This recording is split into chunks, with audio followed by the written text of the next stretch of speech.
I'm a clinical psychologist in private practice in Wichita Falls, Texas.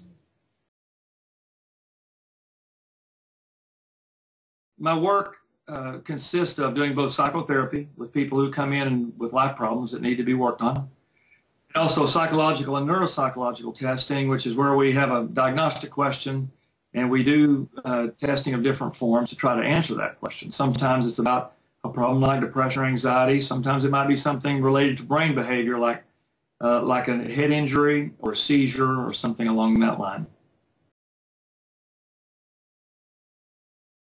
Well, I started out first as a pastor in the inner city, and as I was working with some of the folks that I cared for there, things kept coming up that I just didn't have answers for. Well, I understand behavior a whole lot better now. I understand that if you don't have hope about tomorrow, you just want a day when you feel normal, when your family feels normal. But those questions that sort of began to roll around in my head led me to real interest in human behavior and why people behave the way they do. So I decided to pursue it educationally and thought that I would really enjoy the work of a psychologist, and indeed I have. The term psychologist is so broad. Many different things can be done, from academia to clinical work to research. But what distinguishes the psychologist from others is the type of our training, especially with regard to assessment and diagnosis. And so being able to perform psychological tests like IQ tests and academic measures, and then especially projective measures, which are like the Rorschach inkblot test, where more sophisticated abilities at interpretation are required. The doctoral degree allows you to do those more advanced things.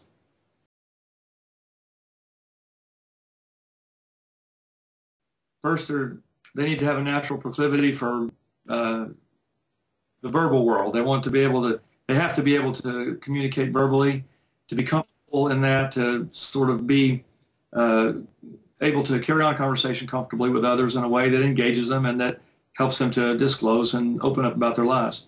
Secondly, I think you have to be psychologically minded. You have to think about and be curious about what makes us tick, about why we do the things we do, about the things that are more mysterious in human behavior, and that sort of question mark goes to our own psychological well-being as well as those of others, but we're interested in that sort of thing.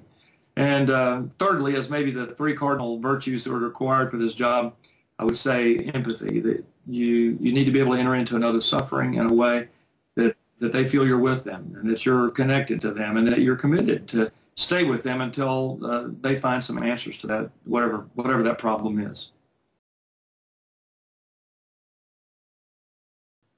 I think a lot of new therapists are just getting started, approach that issue with a lot of trepidation because they wonder, how's it going to be? Am I going to be able to handle it? But you get a lot of support. They need to comfort themselves that they're going to have a supervisor that's going to be very close with them, working with them to check in on them, make sure that they're doing okay. And they're going to process with them those points in which they feel over-involved with the client emotionally and are taking on too much.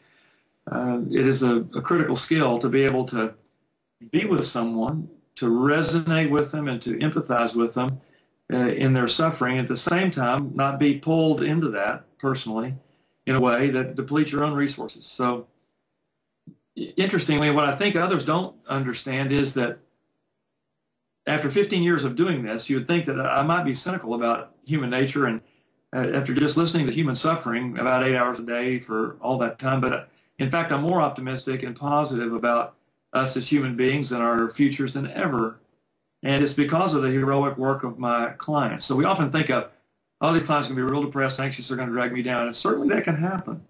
But the big surprise and the great surprise is that you often find yourself encouraged and enthused about life because of that very same experience. There are a number of challenges. One would be the issue of third-party reimbursement. Some psychologists have said, okay, I'm done with that. I'm just going to do fee-for-service. If you got money, you can come see me. Others have participated on different panels. I'm on 33 different insurance panels, so those have to be renewed each year. You have to know what they expect for their particular subscribers.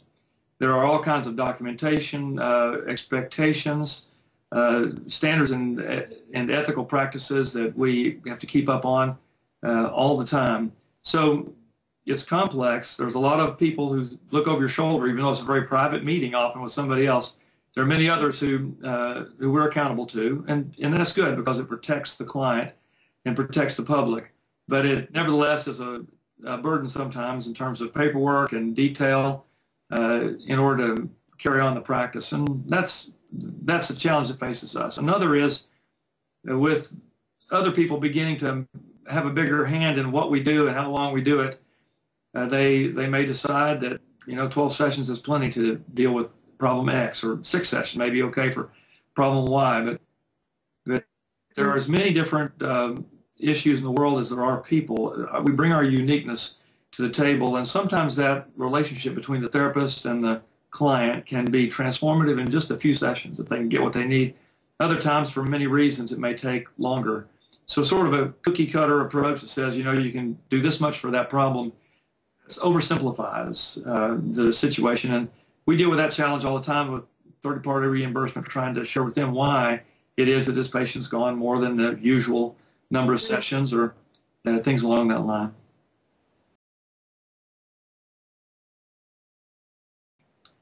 We've been through dramatic changes from the time I started 15 years ago, or about then. Managed care was just becoming prominent.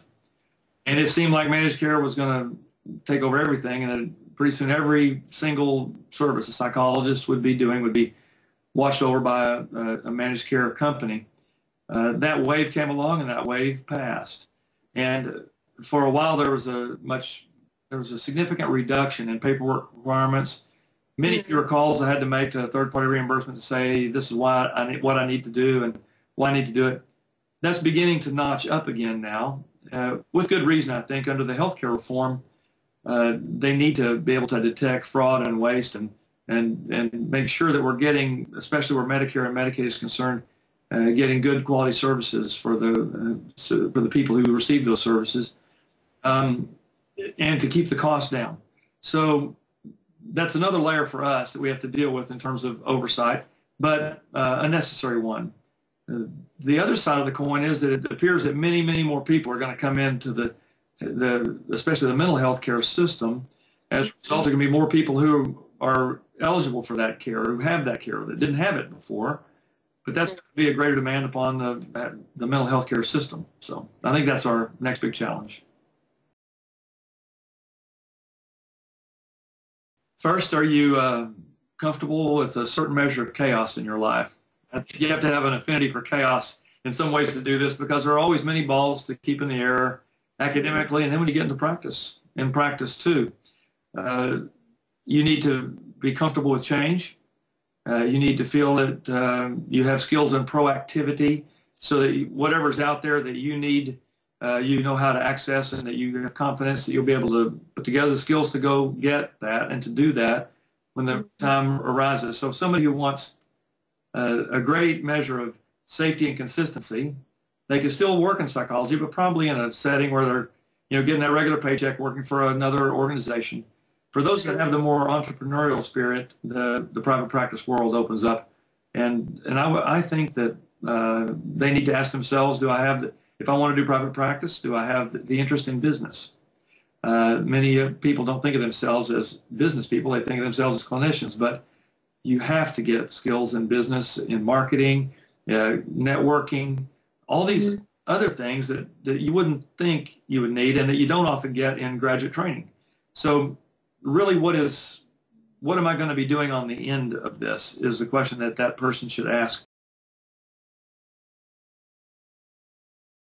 I believe that every human labor has value and it's meaningful, but there are few places and few professions in which that connection is so immediate and so gratifying as in the work of psychotherapy. We have the real privilege of knowing what life is really all about. We often live our lives wondering about what's going on with that other guy and what other people feel, but the psychologist knows that. We hear that every day, and we're not living with a fantasy about the way the world is. We know. But in spite of that, we have a chance to make a difference in that world.